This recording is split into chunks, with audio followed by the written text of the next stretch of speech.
Hello, and welcome to my podcast, Good Grief. My name is Dr. Christine Malone, and in this podcast, we talk about trauma, tragedy, and survival.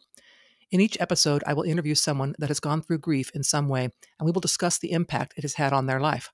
By sharing these stories, we hope that others won't feel alone should they be going through similar situations. Enjoy.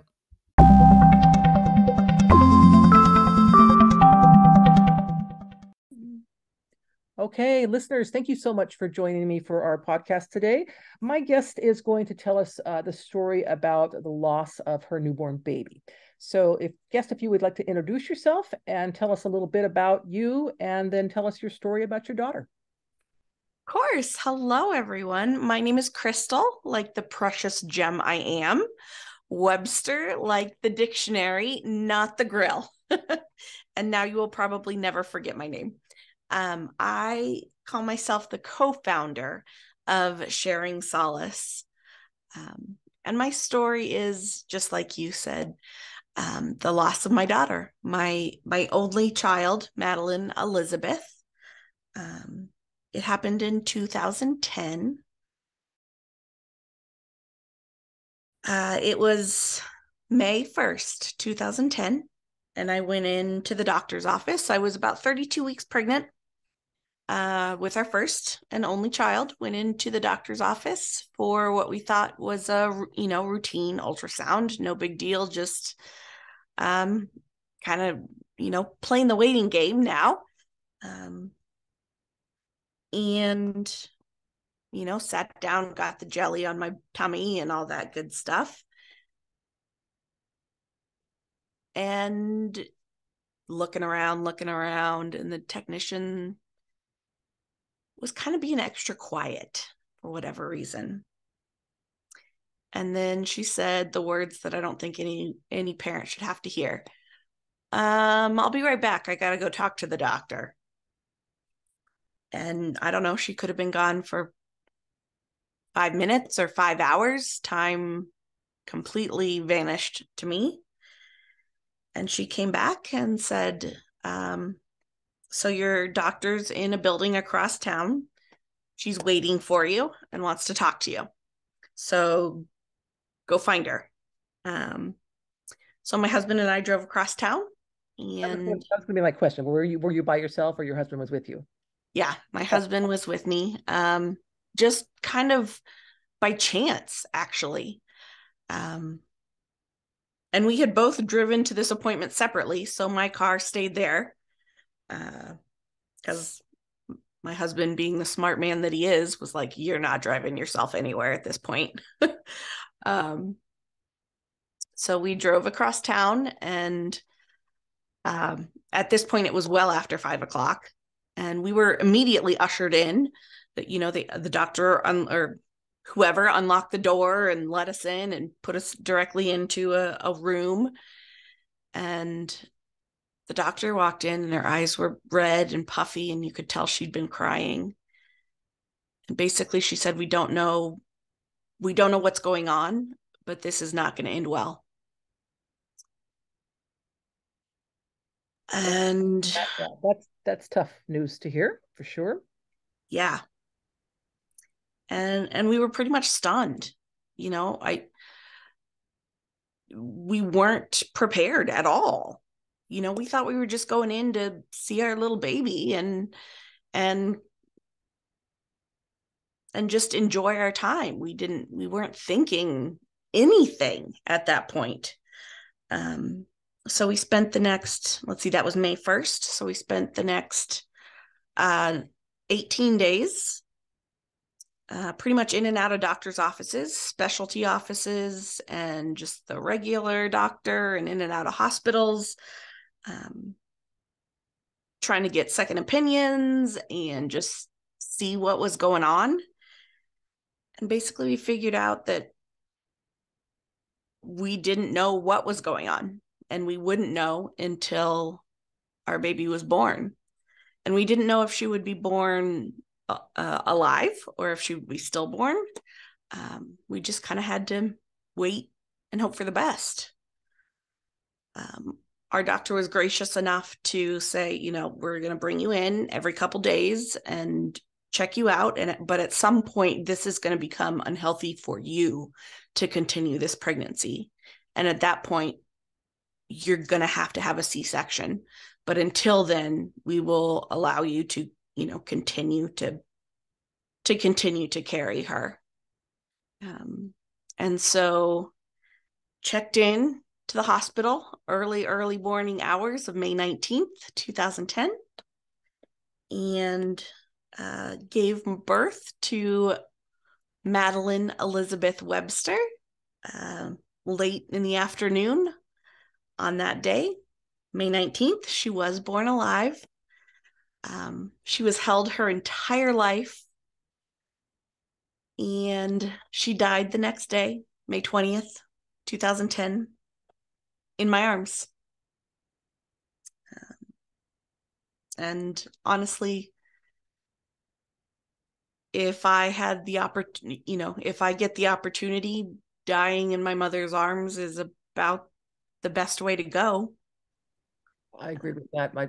I've shared with you that my son passed away, and I was with him when he passed as well, and it was very special for me. Yeah. I mean, obviously, I wish she didn't die.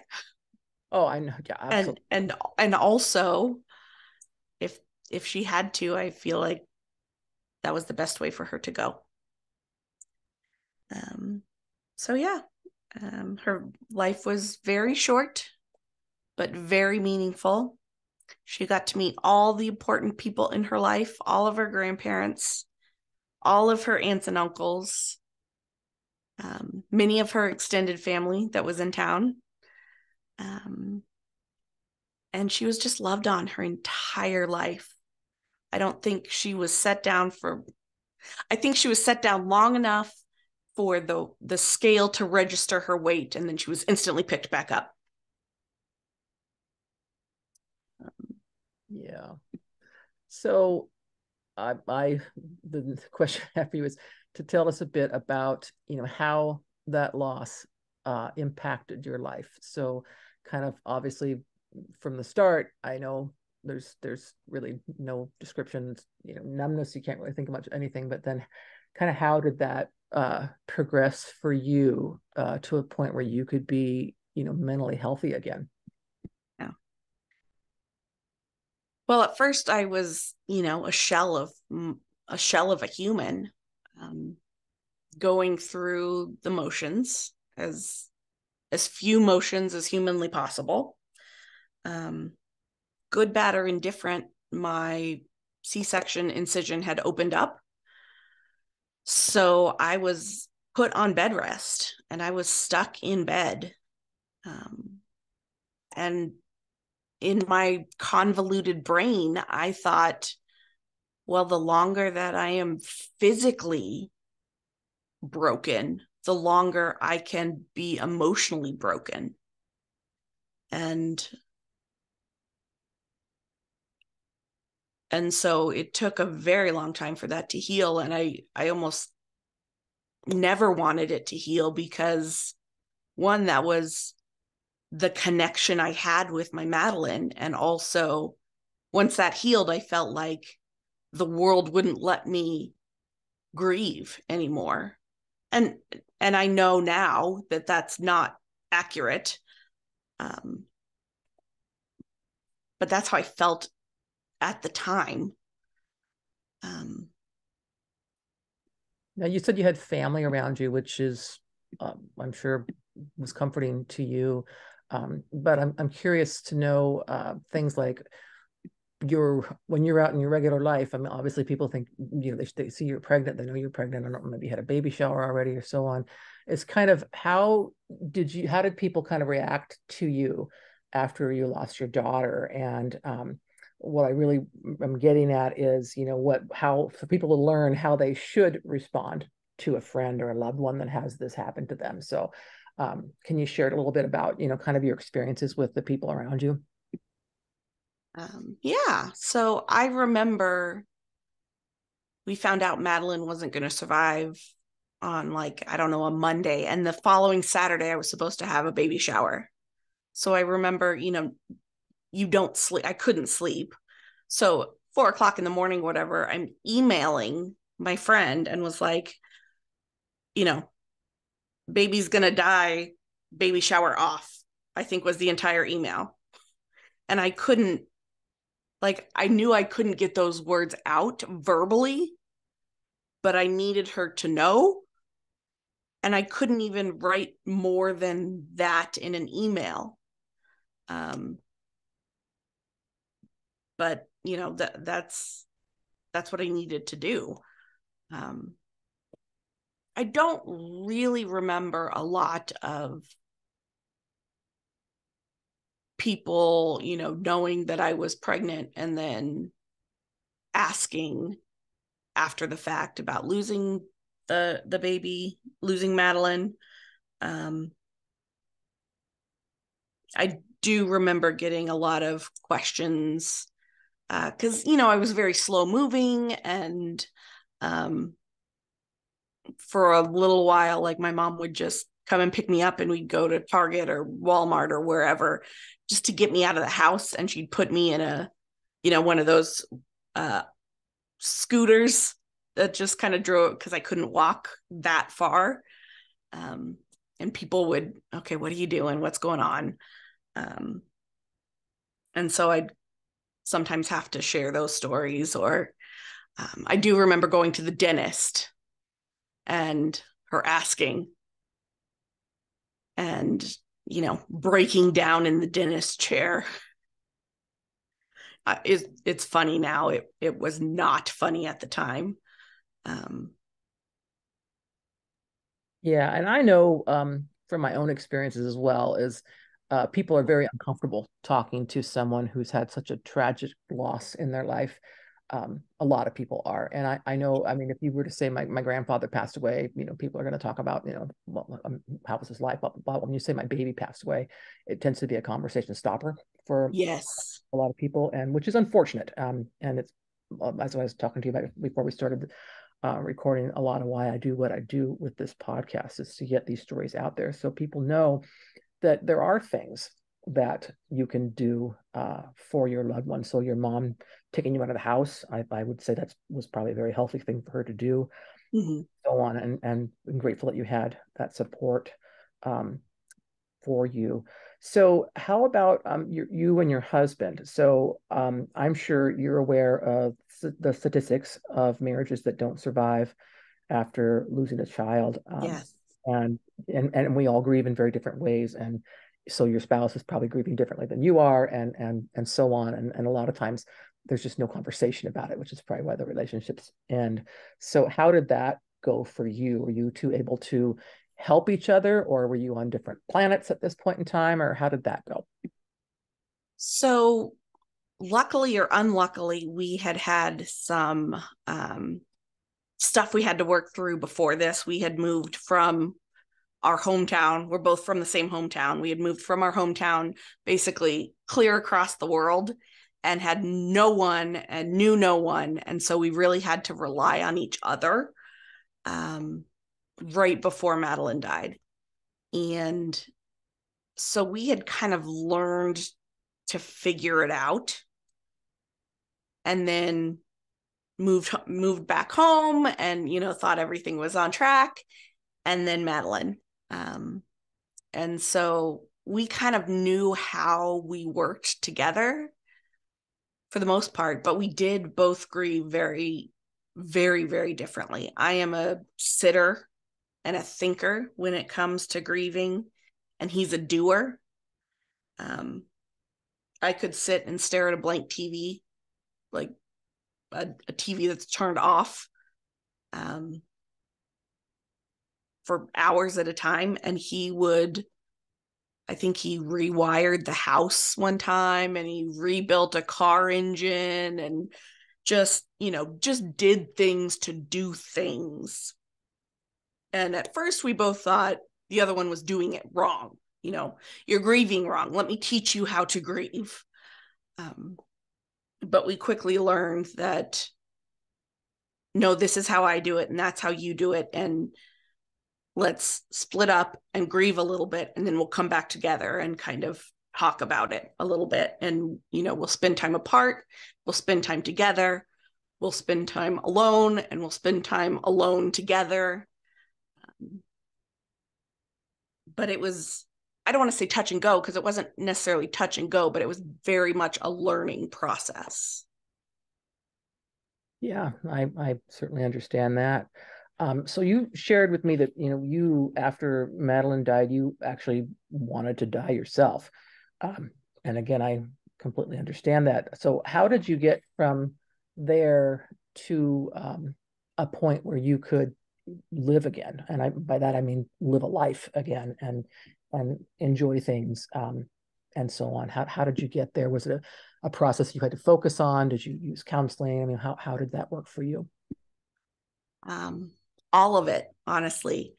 I had to hit rock bottom. And I know it's kind of cliche to say, you got to hit rock bottom before you can start your way back up.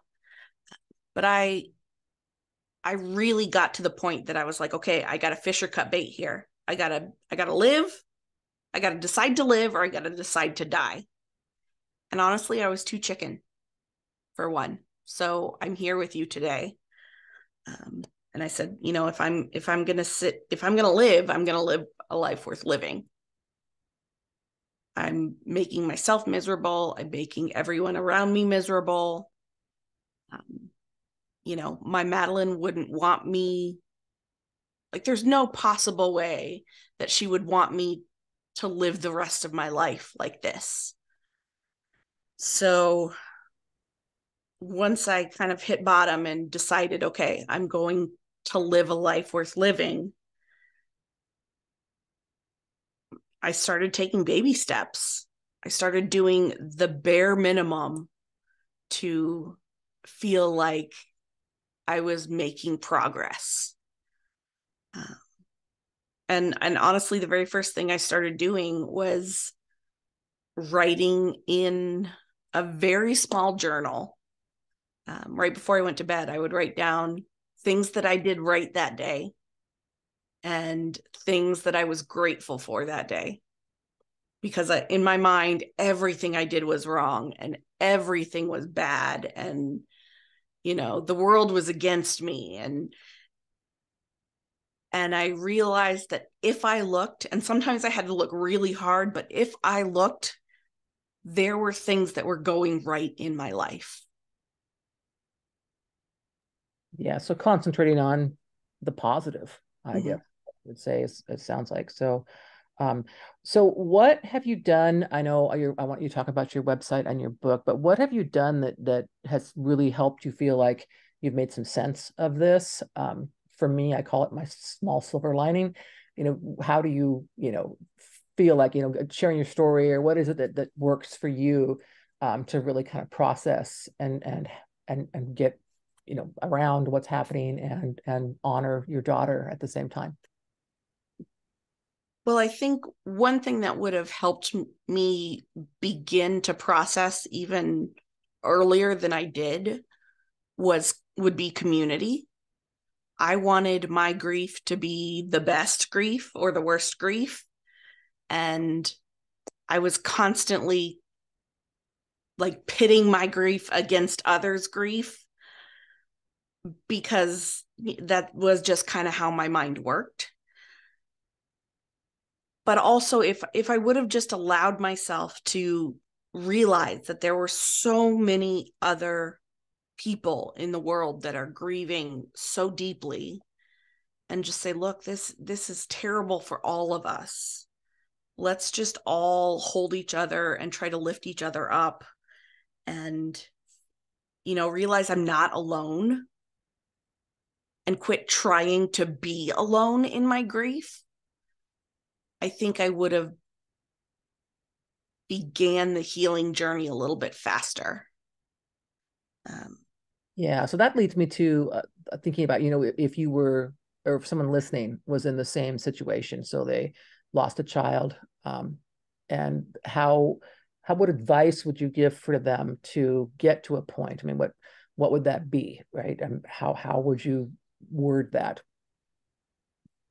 I would say find either an organization or a support group or an online group or a forum or a message board or something.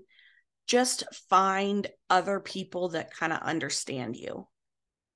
And honestly, for a very long time, I would just get on Facebook. There are millions, it seems like, of groups. And I would just read other people's stories and sob, because they felt so similar to mine. And also, it was nice to know that there were others out there that kind of got my story because it was their story too. Now, my story was uniquely my story, but it was uniquely similar to their story. Yeah, And no, so, I agree. I mean, how you lose the child is kind of irrelevant when it comes to grief. The loss right. is what you're grieving. So, yeah, when my son passed, that was before the internet, was really a rage. But support groups definitely would be the thing that I think was helpful for me, for the same reason you just mentioned, which is to hear other people or read other people's stories and realize I'm normal, right? Yeah. So it's kind of and I use that word because I think it's a subjective term, but I mean, feel like, I'm not all alone. I'm not doing something that's no one else is doing. Everybody's felt something like this, Yes. and they're making it, right. They're moving Yeah. on, and by moving on, I do not mean forgetting the person by any stretch of the imagination, but They're moving forward. moving forward and just really sort of, again, honoring the child, and they're always going to be part of your life. But you do have a life, and you need to live that life, and staring at that blank television is not a way to live your life. So I appreciate you sharing that. So tell us about your website and your book. So tell us the name, and we're going to put a link in when this episode airs so people can find them. But just tell us kind of what was obviously the impetus was your loss, but what kind of drove you to wanting to do a website and write your book? So the website came about because of, basically, I wanted to find a way to honor Madelyn in a way that was uniquely her, you know. Um, I didn't want to do another 5K. There are plenty of 5Ks and there are plenty of golf tournaments. I think if those call to you, then do those. If those resonate with you, then that is the best way to honor your child or your loved one. They didn't resonate in my heart. But then one day, the concept of sharing solace hit me like a bolt of lightning, and I was like, this is it. This is how I'm going to honor Madelyn. And so that's how sharingsolace.com came about. And so we actually launched the website and the whole kit and caboodle on her 8th birthday. And kind of we say the mission of Sharing Solace is to help grievers grieve and lovers love their griever through technology elevated pass alongable gifts that are wrapped in a community of strength and support. So tell us a little about that. What do you mean by wrappable gifts of to the community? What is that? I know it sounds way more technical and special, it sounds very in depth. So we actually have a special design for a necklace and a keychain. And the idea is that you keep these pieces near your heart as long as they bring you comfort. And when they don't bring you that same comfort anymore, they actually open up. There's a middle token. You take out that middle token, you put that middle token into a new locket, and you pay that new locket forward onto somebody else as they move along their own grief journey. And then the back side of that middle token that you've passed on actually has a unique identifier on it that allows you to register it on our website so you can actually follow it as it moves from person to person. And you can connect with others that have uniquely similar stories. It's a way to feel part of a community when you also feel completely isolated. That is a really super cool thing. I I have never thought of something like that, but that is amazing. I can definitely see where that would be helpful to the person who's, obviously the person who's grieving, but then the pass along part is just so powerful to think about. I'm sitting here thinking, wow, this what else can I say about that? That's amazing. So is your book, what's the title of your book, and is it just your story, or what do you have in there? So the book actually has a pretty long title. It's called Confessions of a Griever: Turning a Hot Mess into an Oat Message, Laughable Lessons for When Life Just Sucks. And it is partially my story. It's partially tips and tricks, some from the quote unquote experts, some just that I've found have worked for me. But the thing that I like the best about this book is that it mirrors grief in that it is a pick a path book. So at the end of each chapter, you get the option of where to go next. So you're not supposed to read this book in a linear fashion because grief is not linear. You could be almost at the end and have to, go back to the front and then loop around and front and back. And there's really no official end to the book. You just kind of stop and take a break and then you pick it back up again. That sounds pretty cool too. I have to check that out for sure. I read a book that did that. I can't remember what it was, but I remember reading a book years ago where it was something like that, where if you got to this point, you go to page what and whatever on there. So that's really an interesting way to do it. And I definitely agree with your comment that grief is not linear by any stretch of the imagination. So yeah. Well, is there anything else you would like to share with the listeners? Again, we're going to link to your website and your book, and but is there anything else that you'd like us to know? I think more than anything, I hope that the listeners just remember that they're not alone. Yeah, yeah, that's it seems so simple, but it is definitely a lesson for people to learn. And I think when you made the comment about, you wanted to be alone and so on, and your husband wanted to be busy, I think that is very common. But being alone and feeling alone are very different things. So Yes. to know that there's other people out there who've experienced something similar, and they've survived, and in a very different way possibly, but they've survived. They've made something of their loss, I guess, is what I would say about that. So yeah. Exactly. Yeah, so it has been a pleasure to meet you and chat with you. Thank you so much for agreeing to be a guest on my podcast. um, I will definitely yeah, I'm going to check out your website as soon as we're done here. Well, thank you so much for having me. Absolutely. Absolutely. Thank you for listening to this episode of Good Grief. To hear more about my personal story, please pick up a copy of my book, The Day I Became the Spider Killer, a memoir of trauma, tragedy, and survival, available in paperback, Kindle, and Audible via Amazon, Barnes & Noble, and other online book retailers.